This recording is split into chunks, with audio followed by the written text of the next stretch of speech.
আচ্ছা সোনা দানার দামি গহনা এটা কি আমরা আগে জানতাম না? তাহলে কি আমাদের এখন টিকটকারদের থেকে জানতে হবে? মানে সোনা দানাকে শুধু দামি ধরলেই হবে? আপনাদের মতো দামি তোমা আপাদের কথা কে বলবে? আমি একদম ধরে ঠালা। মোশাররফ ভাই গালি দিয়ে না, একটা সুখবর রয়েছে আপনার জন্য। কি সুখবর আছে বলেন দি আপনি একটু শুনি। সুখবর হচ্ছে একটা গান খুবই ফেমাস হয়েছে, ওই যে সোনা দানার দামি গহনা। মানে কইলাম রিয়াজ সামনের একটা গান আছে না, সোনা দানা দামি গহনা, ওইটা নাকি খুবই হিট হয়েছে। মানে কি হেসে উড়াই দিলে না? আগে শুনবেন তো কাহিনীটা হয়েছে কি? আমি কিছু বুঝতেছি না। আচ্ছা বুঝাচ্ছি, স্বপ্নুর আর রিয়াজ অভিনীত একটা মুভি আছে না মাটির পুতুল, ওই যে ওর মধ্যে একটা গান রয়েছে এইটা।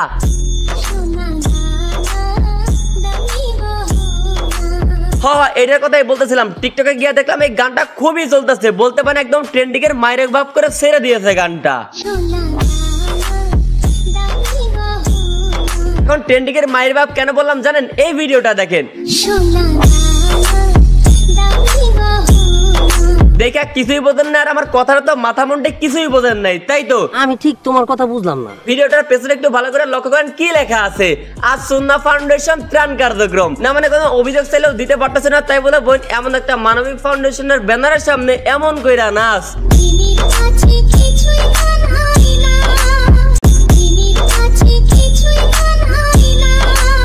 এইবার অনেকে আমাকে প্রশ্ন করবে ভাই এই গানটা তো অনেক অনেক বছর আগের কথা, যখন নায়ক রিয়াজ হাসিনা খালারে তেল মারতো না, তাহলে এত আগে একটা গান এখন কেন ছড়াইতেছে? আসল কাহিনীটা কি? কাহিনী হইতেছে কোন এক ডিজে এক্সপার্টের যে পাছার মধ্যে চুলকানির কারণে এই গানটাকে রিমিক্স করে ইউটিউবে ছেড়েছেন নতুন করে, ব্যাস তারপরে থেকেই শুরু।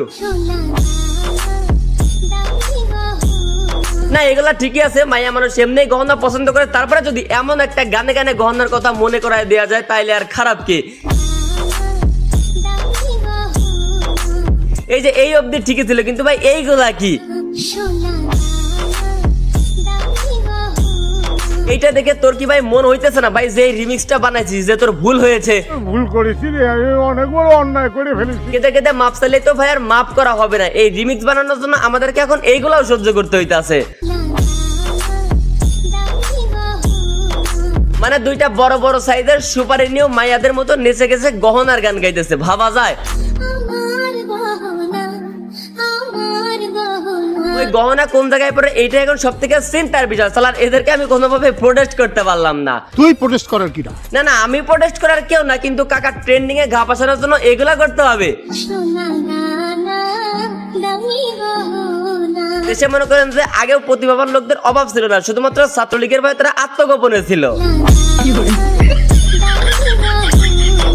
কিন্তু এখন দেশ স্বাধীন, ঈদের গর্ত থেকে বেরিয়ে ট্রেন্ডিং এর তালে তালে নিজের প্রতিভা দেখাচ্ছে শরীর দিলিয়ে। এদের সাথে আবার কিন্তু স্বামী স্ত্রীও তাল মিলে গানটাকে উপভোগ করতেছে দেখলাম। দেখছেন ভাবি ডান্স করতেছে, ভাই তো মানা করে না, উল্টা ভাই আর সাথে তাল মিলাইতেছে, মানে কেউ করে দেখে ডরায় না। ডরায় না, সমাজ থেকে ডর বইটাকে চাপা। আমারে আপা কইলেন মনে হইলো? আপা কমো না, আপনার তাপাই কমো। কেন আমি কি পোলা হয়ে মায়াকে মতো এই গানে নাচছি যে আপনি আমার আপা কইবেন? হ্যাঁ আপরে তোর দাঁত ফেলাই দেবো। দাঁত আপনার বউরে গিয়া ফেলান যদি আপনার বউ রাজি থাকে। কপাল বরাবর ইট পারমু, রাজি না হইলে। তো গাইস আজকের ভিডিও কোনো রোস্ট ছিল এবং কাউকে রোস্ট করা হয়নি, জাস্ট ট্রেন্ডিং একটা গানকে কেন্দ্র করে আপনাদের একটু বিনোদন দেওয়ার ট্রাই করলাম। বুকে ব্যথা করতেছে।